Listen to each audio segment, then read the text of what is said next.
Coucou tout le monde, j'espère que vous allez bien. On se retrouve aujourd'hui pour une vidéo astuce. Je ne l'ai pas encore fait ou je l'ai peut-être déjà fait une fois sur ma chaîne.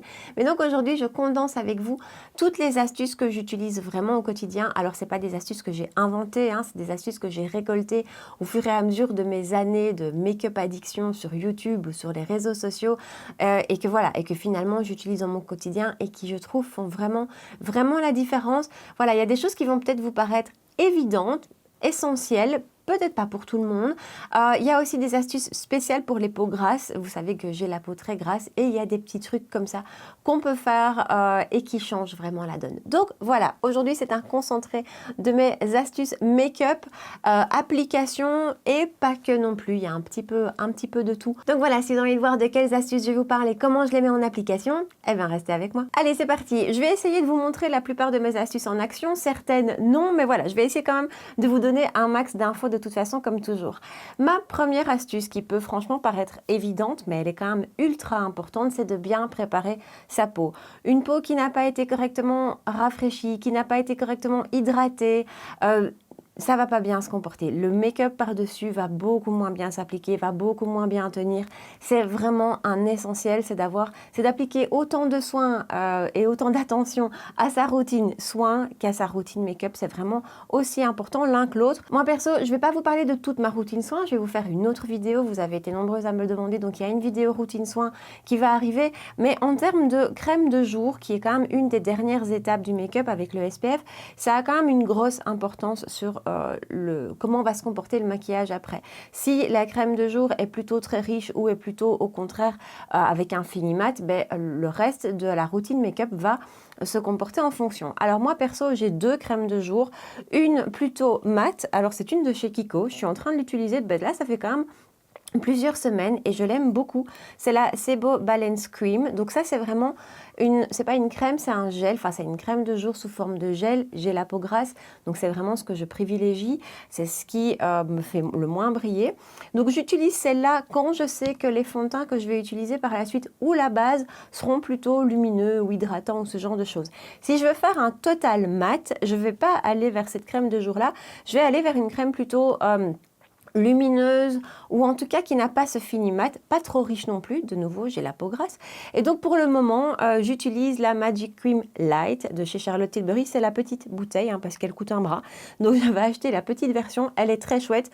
Je pense pas que je la rachèterai parce que il y a d'autres crèmes de jour qui, à mon avis, font tout aussi bien le job. Mais voilà, juste pour vous dire, j'ai deux crèmes de jour différentes selon ce que je vais utiliser après dans ma routine. Vous allez me dire que je prévois, je prévois mon make-up à l'avance en fait. Donc voilà, mais ça a son importance. C'est vraiment un point, je trouve, essentiel d'une bonne routine make-up. C'est une bonne routine soin. Alors, astuce numéro 2. Vous allez voir qu'il y a des astuces qui sont quand même spécifiques aux peaux grasses. C'en est une, le papier matifiant. Le papier matifiant, c'est notre meilleur ami quand on a la peau grasse. Moi, personnellement, j'en ai toujours dans mon sac à main. Et donc, le papier matifiant, quand on a la peau grasse, franchement, c'est une super bonne astuce que de le passer avant tout le reste. Donc, avant de commencer à se maquiller, il ne faut pas avoir peur de venir déjà absorber le sébum que la peau a pu produire. Moi, en l'occurrence, j'ai fini ma routine soin depuis une demi-heure à peu près, et ma peau a déjà commencé à produire du sébum. Alors ça peut paraître comme ça pas essentiel, je ne vais pas remplir 4 papiers comme je peux le faire en journée, mais ça a une vraie différence aussi, je ne sais pas si vous le voyez, mais voilà, il y avait déjà du sébum en une demi-heure. Donc ça c'est un petit truc spécial pour les peaux grasses, mais franchement ça fait bien la différence aussi sur la tenue du make-up et puis sur la production de sébum au cours de la journée. Troisième astuce que vous voyez toujours sur ma chaîne, en fait moi c'est comme ça que je fonctionne, c'est faire votre maquillage des yeux avant votre make-up du teint. Je sais que ça peut paraître bizarre pour certaines qui n'ont pas le réflexe et qui ont vraiment le réflexe de commencer par le teint et de faire les yeux après. Il n'y a pas de règle ultime, vous faites comme vous voulez, mais je trouve que c'est tellement plus facile. Alors c'est vrai qu'on se rend un petit peu moins compte, donc genre là mon make-up des yeux est pratiquement terminé. On se rend pas du tout compte de ce que ça va donner vu que le reste de mon visage n'est pas fait. Mais au niveau pratique, c'est génial parce que tous les problèmes de chute que vous pouvez avoir quand on fait son teint et qu'on se maquille avec une palette qui est bien poudreuse, et en fait aujourd'hui il y a quand même beaucoup de fards à paupières qui sont assez poudreuses, qui moi ne me dérangent pas, Mais voilà, ça fait des chutes. Quand on a fait son teint, qu'on a déjà mis son fond de teint, son anti-cerne et qu'il faut venir retirer les chutes, ben moi perso, j'y arrive pas. En fait, j'étale le tout. Je vais essayer toutes les techniques, hein, ça fonctionne pas. Donc voilà, un petit truc, si vous l'avez jamais fait, testez de faire vos yeux avant, ça change tout. Parce que là, si j'avais eu des chutes, ben, il suffisait de venir les essuyer avec un petit coton, avec un peu d'eau micellaire. Et voilà, et on est tranquille et on n'abîme pas tout le reste du teint. Astuce numéro 4, la base à paupières. La base à paupières est franchement essentielle. Surtout, si comme moi, vous avez les paupières grasses, c'est un must. Hein. Sans base à paupières, moi, j'ai tout qui file dans l'heure. Donc la base à paupières, je trouve que c'est vraiment super important. Ça unifie aussi la paupière. Si vous venez chercher une base teintée, pigmentée, ça va vraiment unifier le tout. Il n'est pas obligatoire hein, qu'elle soit teintée. Moi, en l'occurrence, celle que j'utilise pour le moment, que j'adore, ne l'est pas. Mais donc voilà, la base va vraiment prolonger la tenue de vos fards à paupières. Là aussi, je vous donne juste mon avis par rapport à la base en elle-même. Alors moi, celle-ci, c'est un must. C'est la Hourglass, la Veil Eye Primer. J'ai les paupières très grasses, comme le reste de mon visage. Celle-ci, à elle toute seule, retient tout. Il n'y a rien qui bouge. Voilà, je la trouve géniale. Autre chose, si vous n'avez pas envie d'utiliser celle-là, franchement, j'ai eu du mal pendant des années à trouver une bonne base, Urban Decay, tout ça, ça ne fonctionnait pas sur moi, ça ne tenait pas assez le make-up. Et ce combo aussi a changé ma vie. C'est d'abord appliquer en premier lieu la Prep and Prime, la 24 heures base pour les yeux de chez MAC, qui est complètement transparente, hein, mais qui vient vraiment bien accrocher les fards. Et alors, si même avec elle, vous avez encore les fards qui bougent, ce qui était mon cas, si par-dessus, vous venez mettre un Paint Pot de chez MAC, moi j'avais la teinte Painterly, il est un petit peu sec hein, depuis le temps, ça bouge plus. Ces deux-là ensemble, c'est de la glu. Donc voilà, si vous cherchez un bon combo base à paupières, ben, peut-être tester celui-ci est génial. Après, moi, la Hourglass fait très bien le job toute seule. Alors, j'ai déjà entamé mon maquillage des yeux ce matin. C'était pas malin parce que j'avais cette astuce-ci qui concernait mon make-up des yeux, mais aussi l'astuce numéro 5 qui est de poudrer votre base à paupières. Je poudre systématiquement mes bases à paupières avant de commencer mon make-up des yeux, soit avec une poudre libre, peu importe laquelle, celle que vous allez utiliser pour vous maquiller, soit dans les palettes, il y a toujours ou souvent, hein, comme ici par exemple, un fard complètement neutre et avec ça, ben, grossièrement, moi c'est toujours très grossièrement avec un gros pinceau, je viens poudrer toute la paupière. Ça va vraiment aider à ce que les fards par la suite s'appliquent plus facilement. En tout cas, moi je trouve, il y a une harmonie, enfin voilà, c'est plus harmonieux, ça se fond plus facilement quand la base a été bien poudrée. Astuce numéro 6, le primer. Alors là aussi, ça peut paraître évident, mais sincèrement pour moi, le primer, c'est la base. C'est vraiment le cas de le dire. Si je n'applique pas de primer, je vois vraiment une différence. Alors, il y a des primers qui vont viser plein de problématiques différentes. Soit on va vouloir unifier le teint, soit on va vouloir camoufler certaines rougeurs, on va vouloir matifier, flouter, hydrater, donner un coup d'éclat. Il y a des primers pour tout. Et voilà, je trouve que d'un point de vue tenue d'abord, selon certains primers plus que d'autres, mais même au niveau de l'application du maquillage par la suite, je trouve qu'un primer vraiment facilite l'application du maquillage, le rend plus beau et éventuellement prolonge la tenue, en général en tout cas prolonge la tenue du make-up. Alors j'ai devant moi 3 primers avec 3 buts tout à fait différents. D'abord celui de chez Becca qui est le primer ultime pour hyper matifié. Ensuite celui de chez Yves Saint Laurent que j'adore qui vient flouter absolument les pores, qui a un rendu peau de bébé, peau de pêche comme ça que j'adore. Et ensuite par exemple celui-ci de chez By Terry, le Brightening CC Serum qui lui va donner un coup d'éclat. Alors, je vous parle de ces 3-ci, j'aurais pu vous parler de plein d'autres, juste pour vous dire, là aussi, c'est un petit peu pour rejoindre ce que je vous ai dit avec mes crèmes de jour. Là, le primer va être différent, on va le choisir différemment aussi en fonction du fond de teint. Moi, par exemple, si j'utilise un fond de teint vraiment mat, je ne vais pas utiliser cette base-ci de chez Becca, ça ne va pas bien se passer. J'ai déjà remarqué chez moi que mat plus mat plus mat, ça va pas.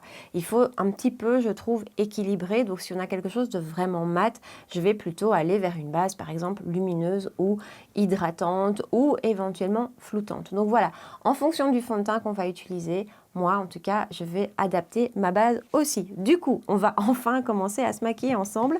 Et parce que je vais utiliser un fond de teint semi-mat et parce que j'ai envie d'utiliser ceci, on va donc prendre le Brightening CC Serum de chez By Terry. Et en fait, ce que je viens de vous dire, donc bien choisir la base en fonction de son fond de teint, c'est surtout valable pour les bases matifiantes. Une base hydratante, une base lumineuse comme celle-ci va fonctionner avec tous les fonds de teint. Si vous avez la peau grasse comme moi, vous n'aurez peut-être pas envie d'avoir une base hydratante ou lumineuse en dessous d'un fond de teint qui l'est déjà. Mais si vous avez une peau normale ou une peau sèche, ben voilà, si vous allez vers une base comme celle-ci ou une base hydratante, ça se comportera bien avec n'importe quel fond de teint. La base mat, par contre, je trouve, doit vraiment être choisie en fonction du fond de teint qui va suivre. Ensuite, astuce numéro 7, qui est une astuce peau grasse, il y en aura quelques-unes. Je vous jure qu'avec le make-up que je vais faire aujourd'hui, il va tenir, à mon avis, longtemps. Donc, spécial peau grasse, hein, on se comprend, on sait ce que c'est. Et donc, il y a vraiment pas mal de petites astuces qui ont un vrai impact sur la production de sébum. Franchement, je ne le fais pas tous les jours. Hein. Tout à fait honnêtement, je ne fais pas tout ce dont je vous parle aujourd'hui tous les jours, spécifiquement ces astuces-ci, parce que ça fait beaucoup. Mais voilà, si vous avez envie, je ne sais pas si vous avez un événement particulier, et si vous avez envie que votre peau brille le moins possible, de contrôler le sébum au max sur la journée, de prolonger la tenue du make-up, cette astuce-ci, donc c'est l'astuce numéro 7, poudrez légèrement votre visage avant d'appliquer le fond de teint sur la zone T, bien évidemment, enfin en tout cas là où vous brillez le plus. Moi en l'occurrence, mon front c'est une vraie cata, ici aussi. Donc l'idée c'est de prendre une poudre assez fine. Je vais prendre la Velvetizer de chez Urban Decay. Je vais prendre mon pinceau aussi, c'est le 108 de chez Zoeva. Alors l'idée c'est pas de venir poudrer comme on poudrerait en fin de make-up avec vraiment une grosse quantité de poudre. Ici c'est vraiment venir appliquer une petite quantité, donc j'en prends un tout petit peu sur mon pinceau.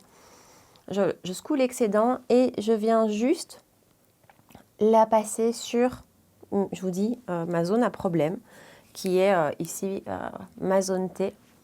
Et ça pourrait faire peur, on pourrait se dire que ça va empêcher une application correcte du fond de teint après. Eh bien, pas du tout. Donc voilà, j'en ai vraiment pris très peu, mais j'en ai pris quand même et on voit que ma peau est relativement mate, alors que j'ai mis une base plutôt lumineuse et que de toute façon j'ai la peau très grasse. Alors astuce numéro 8, qui est toujours aussi un peu spécifique pour les peaux grasses, on va mettre du spray de finition avant de mettre le fond de teint.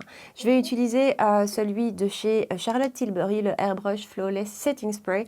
C'est un spray de finition qui n'a pas un fini mat, donc c'est pas forcément celui que j'aime bien utiliser en fin de make-up parce qu'encore une fois je cherche toujours le mat, mais par contre il a un pouvoir de tenue qui est absolument dingue. Alors cette astuce là, je ne l'ai pas inventée comme aucune de celles que je vous présente dans cette vidéo. J'en ai parlé en fait avec l'une d'entre vous, avec Virginie, il n'y a pas très longtemps.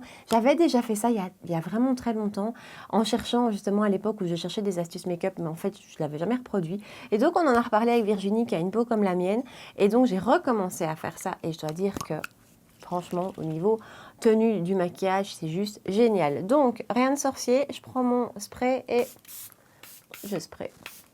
Ensuite, pendant que le spray sèche, je vais appliquer mon fond de teint. Je prends mon fond de teint de chez Urban Decay, le Stay Naked, qui est vraiment un fond de teint que j'adore. Et là, pas d'astuce particulière, je prends mon éponge et on y va. Vivement que je cache ces cernes. Alors, astuce numéro 9, on va parler sourcils. Ça peut paraître bête, mais je trouve que c'est important quand même. Les sourcils, ça fait quand même beaucoup dans le make-up. Ça change tout. Vous vous maquillez, vous ne faites pas vos sourcils, vous maquillez, vous les faites, il y a une grosse différence. La question qu'on peut se poser, parce qu'on n'a pas toutes la même chance, on n'a pas toutes un sourcil bien défini, on doit le retravailler, on doit le redessiner. Question qu'on peut parfois se poser, c'est où on le commence, où on le termine, est-ce qu'on fait une longue queue ou pas. Et donc l'astuce facile, je trouve, pour savoir comment, où le commencer, où le terminer, prendre un pinceau, se mettre au niveau de l'arête du nez et du coin de l'œil, et voilà, c'est là, c'est difficile, c'est là que va commencer mon sourcil. Et même chose ici, par exemple, pour le coin externe, c'est là que je devrais aller le terminer. Voilà, alors je prends mon crayon de chez Huda, je vais vous passer le make-up des sourcils en accéléré parce que ça prend longtemps, mais je vais appliquer ce que je viens de vous dire, et de toute façon, moi je commence toujours par le remplir assez grossièrement d'abord. Me voilà avec des sourcils, et donc si je reprends mon pinceau, vous voyez que si je le mets là, l'arête de mon nez et le coin interne de mon œil, c'est là où j'ai commencé. Et pour le terminer, désolé c'est compliqué, même chose, arête de mon nez et coin externe de mon œil, et c'est là où je l'ai terminé. Voilà, donc ça c'était pour les sourcils. Ensuite, on va passer à l'anti-cerne. Alors l'anti-cerne, si je peux vous donner un conseil, c'est less is more. Vraiment, le moins, le mieux. Il y a eu une mode, et c'est encore très fort le cas, et c'est vrai que pour les jeunes demoiselles qui ont un beau contour de l'œil, tout lisse, sans problème, on peut se permettre de faire le triangle, comme ça a été la mode. Quand on a passé la trentaine et qu'on n'a plus forcément le contour de l'œil comme ça, plus on met de matière, moins ça va être joli, plus ça va marquer. Enfin voilà, je trouve que c'est pas forcément le plus flatteur.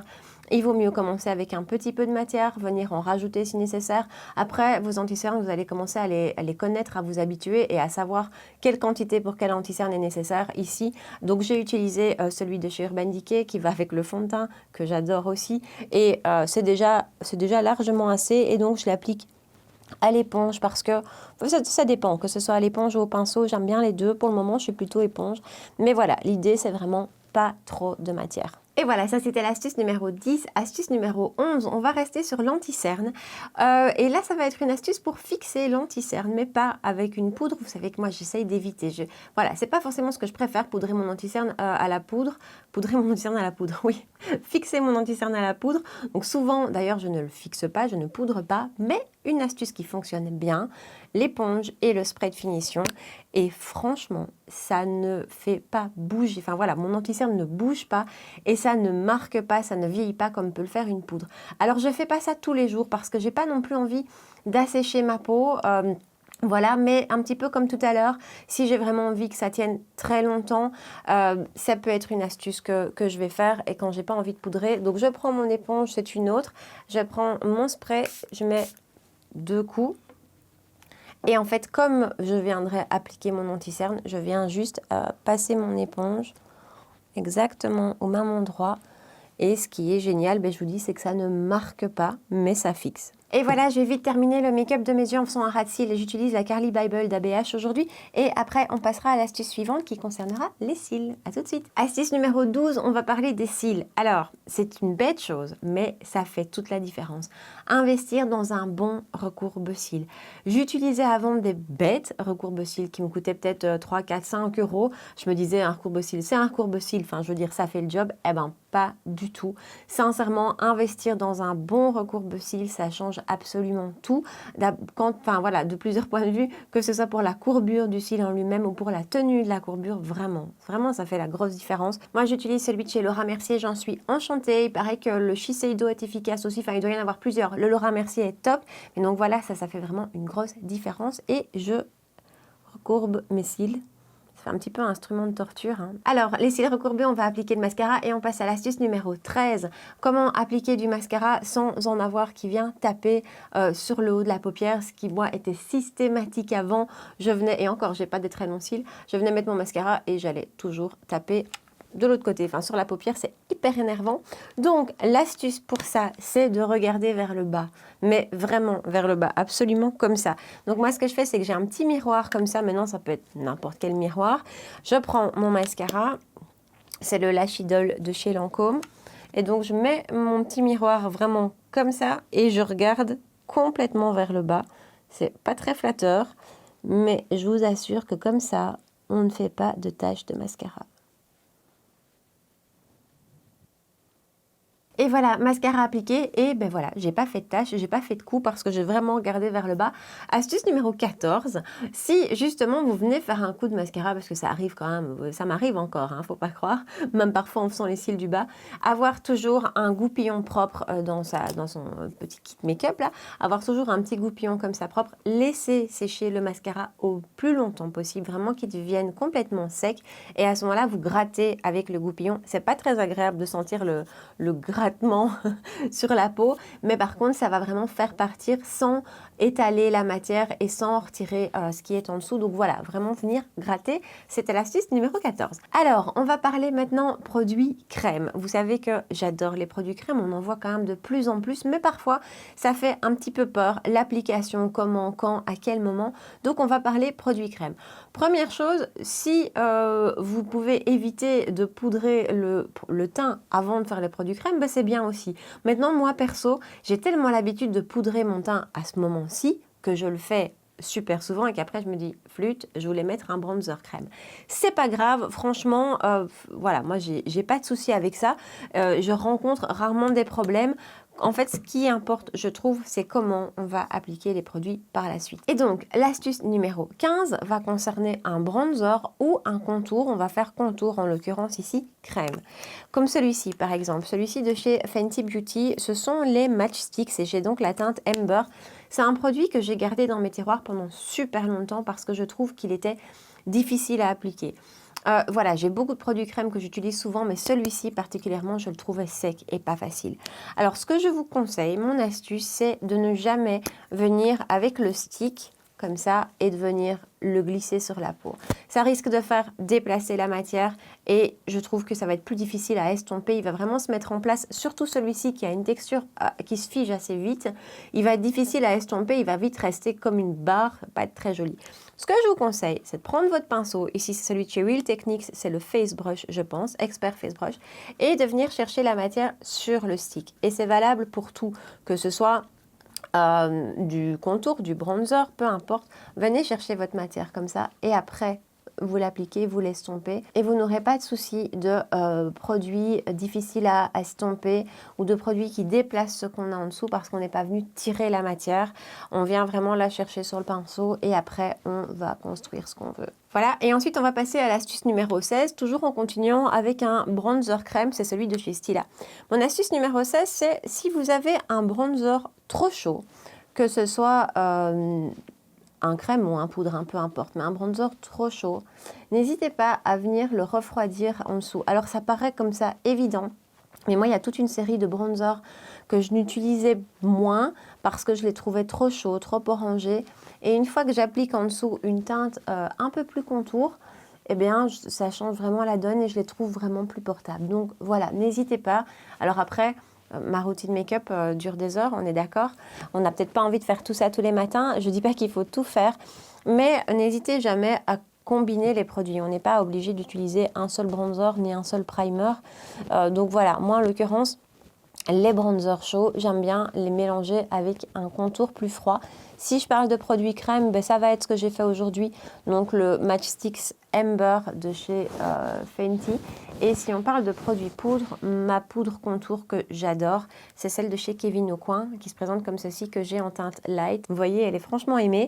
Mais donc voilà, toujours n'hésitez pas à mélanger les produits pour obtenir vraiment ce qu'on veut. Et voilà, teint réchauffé, juste pour info, j'avais utilisé avec le bronzer Stila le 124 grand stippling. J'aime beaucoup celui-ci pour répartir le bronzer. Je trouve qu'il le répartit de jolie manière, c'est assez joli. Donc voilà, et j'aime bien les stippling avec les produits crème. On va rester en produits crème et on va parler blush et ce sera l'astuce numéro 17 qui va aussi consister à comment appliquer un blush crème en fait pour ne pas tout déplacer en dessous. Toujours une question de pinceau. Alors attention, tout ça s'applique très bien à l'éponge. Si vous êtes fan de l'éponge, voilà, l'éponge ça peut être top. Moi j'aime bien utiliser les pinceaux. Celui de chez ELF, le Putty Primer Applicator pour le blush, je le trouve génial. Alors j'ai pris mon blush de chez NARS qui est un blush crème mousse, mais voilà ce genre de texture. Quand on n'a pas envie, enfin on n'a jamais envie, que ça vienne tout déplacer, prendre en l'occurrence le pinceau ici, moi je le charge un petit peu. Je vais quand même toujours retirer l'excédent sur ma main parce que c'est des produits qui sont bien pigmentés, on n'a pas envie de se louper. Mais une fois que j'ai retiré l'excédent sur ma main, l'astuce avec ce genre de produit, c'est de tapoter et pas étirer. Voilà, si je peux vous rassurer par rapport à l'application des produits crème, venez toujours les tapoter en petits mouvements comme ça, circulaires. Ça va les estomper au fur et à mesure, vous allez les appliquer où vous voulez, mais pas étirer. Parce que, encore une fois, on n'a pas envie de faire bouger, que ce soit le bronzer, le fond de teint qu'on a mis en dessous. Et au fur et à mesure que vous allez le tapoter, vous allez l'estomper et répartir la matière là où vous le souhaitez. Et voilà pour l'application du blush. Si vous vous loupez, que vous mettez trop de blush, reprenez votre éponge qui est pleine de fond de teint, enfin qui est pleine, qui a utilisé à appliquer le fond de teint. Et vous pouvez toujours venir un petit peu atténuer. Moi, j'aime bien quand il y a beaucoup de blush, donc voilà. Alors, je vais terminer mon make-up, à savoir, je vais poudrer mon teint avec, c'est ma poudre Velvetizer que j'ai utilisée au début et je l'applique avec le même pinceau que tout à l'heure. Un peu de spray de finition, ce sera le Ultra Matte de chez Urban Decay. Celui-là, je ne l'utilise, je vais finir ma phrase. Celui-là, je ne l'utilise que vraiment en toute fin de make-up. Donc, je vous ai montré 2 autres astuces avec le spray, à savoir avant le fond de teint et sur l'anti-cerne. Je fais toujours ça avec celui-ci de chez Charlotte Tilbury, mais pas avec celui-ci qui a plutôt un fini mat. Donc, voilà. Un petit peu de rouge à lèvres, je vais appliquer le Very Victoria de Charlotte Tilbury. Et voilà pour le make-up terminé. C'est terminé pour les astuces make-up, mais il en reste quand même encore 2-3 à vous partager. D'abord, nettoyer les pinceaux, c'est ce que je vais faire juste après cette vidéo. Moi, systématiquement, mes pinceaux pour les yeux, je les nettoie après chaque make-up. Et donc, je ne peux vous recommander qu'un savon bloc pour nettoyer vos pinceaux. Si vous avez un savon de Marseille, c'est idéal. Mais voilà, n'importe quel savon bloc fait l'affaire. Moi, j'essaie toujours d'en prendre sans parfum, les plus neutres possibles. Voilà, je vous le rappelle, je vous le dis parce que moi, à une époque, je nettoyais mes pinceaux avec du savon, avec du shampoing, avec toutes sortes de choses liquides et je trouve que c'est beaucoup moins facile, ça décroche beaucoup moins la matière. Donc voilà, astuce numéro 18, un savon bloc, c'est le top et c'est le moins cher aussi pour nettoyer vos pinceaux. Astuce numéro 19 qui vient d'une de mes amies et que j'ai revu passer chez le comptoir d'Elsa il n'y a pas longtemps. En fait, Elsa fait ça, je trouve ça fantastique, sincèrement. C'est révolutionnaire. On connaît toutes quand on se démaquille, quand on se lave le visage. En fait, vraiment quand on se lave le visage le soir ou le matin, l'eau qui coule partout, on en a jusqu'au coude, on connaît. Franchement, cette astuce est incroyable. Les protège-poignets. En fait, je voyais Elsa dans ses vidéos avec ses protège-poignets quand elle faisait des stories. Je m'étais interpellée, je m'étais dit, mais pourquoi? Et puis on comprend.